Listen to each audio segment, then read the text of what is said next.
Christophe Tessier, vous êtes le président de la Chambre de l'instruction de Nîmes depuis maintenant 3 ans. Mais si je viens vous voir aujourd'hui, en fait, c'est parce que vous avez été le premier magistrat saisi du dossier des attentats du 13 novembre 2015. Que faites-vous ce 13 novembre 2015 et comment apprenez-vous le drame qui se joue dans la capitale parisienne ? Alors, ce 13 novembre, j'étais chez moi. Et c'est une collègue qui, par SMS, m'a averti de tirs qui se déroulaient près des aux terrasses du 10e arrondissement. C'était l'arrondissement que j'habitais d'ailleurs à l'époque.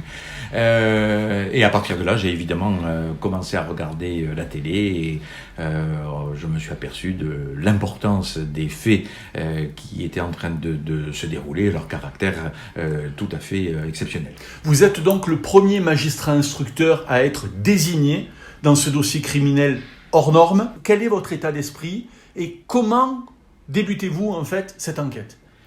Alors l'état d'esprit, lorsqu'on est ainsi désigné, je crois que c'était aussi l'état d'esprit de mes autres collègues, de mes 5 autres collègues, c'est de se dire que on a une charge de travail exceptionnelle qui nous a été confiée, se dire aussi que, sans se mettre une pression excessive, il y a des obligations de réussir un certain nombre d'actes pour mener à bien cette instruction et les investigations qui s'annoncent compliquées et multiples.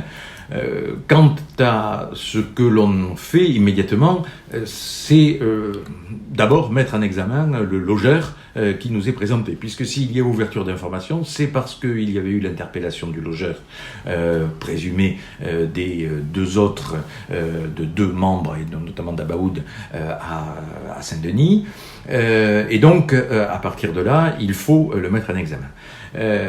Et puis, bien évidemment, parmi les multiples tâches qui s'annoncent, il y en a une qui apparaît quand même comme prioritaire, c'est la traque de Salah Abdeslam. Dans ce dossier, il y a plus de 130 décès, plus de 400 blessés. Je suppose que vous travaillez aussi avec la charge des victimes sur les épaules.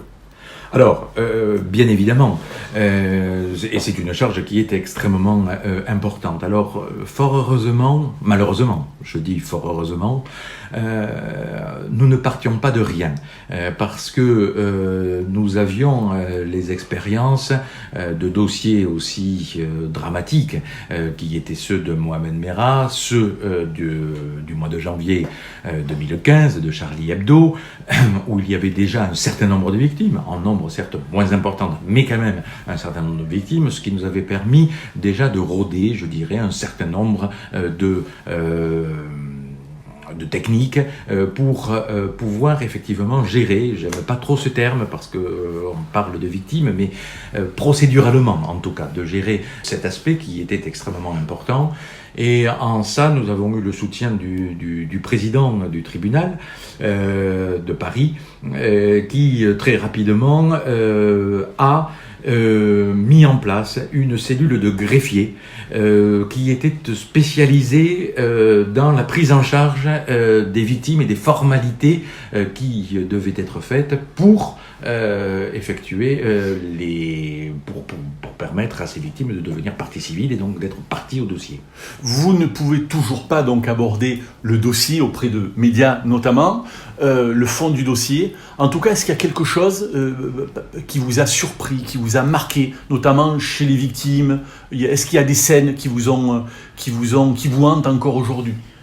Alors, moi, ce qui m'a marqué d'abord, c'est la dignité des victimes, puisque nous les avons réunis à 3 reprises dans l'amphithéâtre, dans un amphithéâtre, parce que nous n'avions pas d'autre place pour faire ces réunions, qui avaient pour but de donner connaissance aux victimes des avancées du dossier.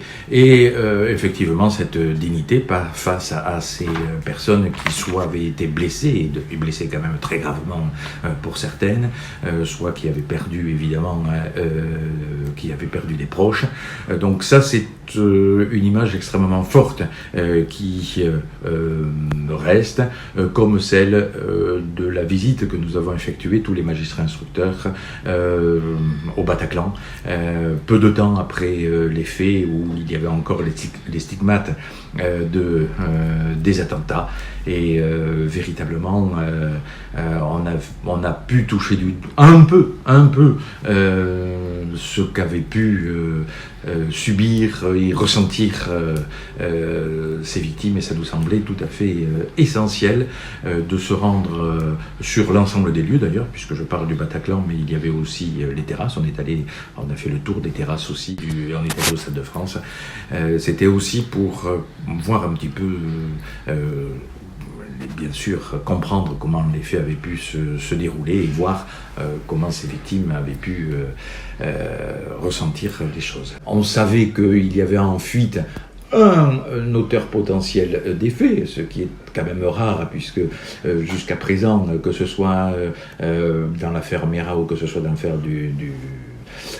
des attentats de janvier, tous les auteurs avaient été neutralisés, ce qui n'était pas le cas dans cette affaire-là. Donc on avait ces obligations et on savait que il fallait, et d'ailleurs c'était pour nous aussi, magistrats instructeurs, qu'il nous fallait réussir dans ces investigations qui s'ouvraient à nous.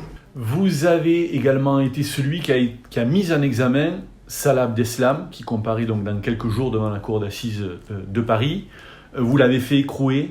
Quel souvenir gardez-vous, quelle image gardez-vous de ce face-à-face ? Le calme de Salah Abdeslam, il était alors assisté de mon avocat, c'était Maître Berton, qui était présent, et donc c'est le calme de Salah Abdeslam qui n'a rien dit, bien entendu, mais était véritablement, je dis pas serein, bien entendu, mais très calme, très posé, et très attentif à ce que je lui disais, puisque effectivement, lorsqu'on met en examen, on lit l'ensemble des faits que l'on peut reprocher à la personne, et donc, en l'occurrence, c'était égrener tous les noms des personnes qui avaient été tuées. Donc, il a donc écouté cela de manière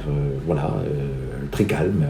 Dernière question, vous avez été un pilier pendant de nombreuses années de la section d'antiterroristes donc du tribunal de Paris. Vous avez été avocat général dans l'affaire Ivan Colonna. Vous avez instruit l'affaire Mera. Est-ce que le dossier des attentats du 13 novembre 2015 est l'affaire pour vous la plus marquante ? J'aime pas cette notion parce que je pense que toutes les affaires sont marquantes, elles sont marquantes différemment parce qu'elles ont chacune leur spécificité.